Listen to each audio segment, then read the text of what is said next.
বাংলাদেশের number one megastar কে সাধারণ মানুষের কাছে জানবো এবং তাদের প্রতিক্রিয়াটা আপনাদের দেখানোর চেষ্টা করবো। চলো। আসসালামু আলাইকুম আপু। ওয়ালাইকুম আসসালাম। আপনি কেমন আছেন? আলহামদুলিল্লাহ ভালো আছি ভাইয়া। তো আপু আমি আমাদের একটা পেজ আছে মেগাস্টার শাকিব খানকে নিয়ে ভিডিও বানাই। তো আপনাকে মেগাস্টার শাকিব খানকে নিয়ে কয়েকটা প্রশ্ন করতে চাচ্ছি, আপনি কি রাজি আছেন সেগুলো? জি। তাহলে শুরু করা যাক। শাকিব খান লেজেন্ড নাকি অ্যাভারেজ? লেজেন্ড। তাহলে 2 নম্বর প্রশ্নে যাই। শাকিব খানের এমন একটা সিনেমার নাম বলেন যেটা আপনি 10 বার দেখলেও বিরক্ত হবেন না। বরবাদ। আচ্ছা, তাহলে 3 নম্বর প্রশ্নে যাই। এইটা বলুন তো, শাকিব খান এখনো নাম্বার ওয়ান, হ্যাঁ অথবা না, বাংলাদেশের মধ্যে?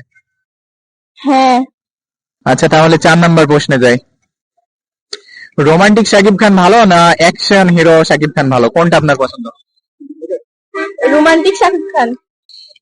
রোমান্টিক শাকিব খান ভালো, কেন অ্যাকশন শাকিব খান ভালো না? ওনাকে প্রেমের কাহিনীতে ভালো লাগে। ও আচ্ছা। আচ্ছা, তাহলে 5 নম্বর প্রশ্নে যাই। শাকিব খান যদি হঠাৎ আপনার সামনে আসে, প্রথমে কি বলবেন তাকে? বলবো আপনি এত সুন্দর কেন। আসলে কি তিনি সুন্দর? জি, তিনি অনেক সুন্দর। ও আচ্ছা, তাহলে 6 নম্বর প্রশ্নে যাই।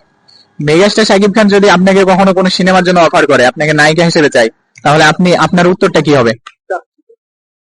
অবশ্যই হ্যাঁ বলবো। তিনি বাংলাদেশের মধ্যে নাম্বার ওয়ান। কেন, উনি ছাড়া কি বাংলাদেশে আর নাম্বার ওয়ান কোনো নায়ক নাই? না। আচ্ছা ঠিক আছে আপু, আমাদের প্রশ্ন কইরা অনেক ভালো লাগলো। তো আপনার এগুলোর উত্তর দিতে কেমন লাগলো, আপনার প্রতিক্রিয়াটা কি? অনেক ভালো লাগলো। তো আজকের মতো আমরা ভিডিওটা এখানেই শেষ করছি। আমাদের শাকিব খানদের যদি কিছু বলতে চান আপনি বলতে পারেন। শাকিব খানকে এভাবে ভালোবাসবেন। আচ্ছা আপু, আজকের মতো ভিডিওটা শেষ।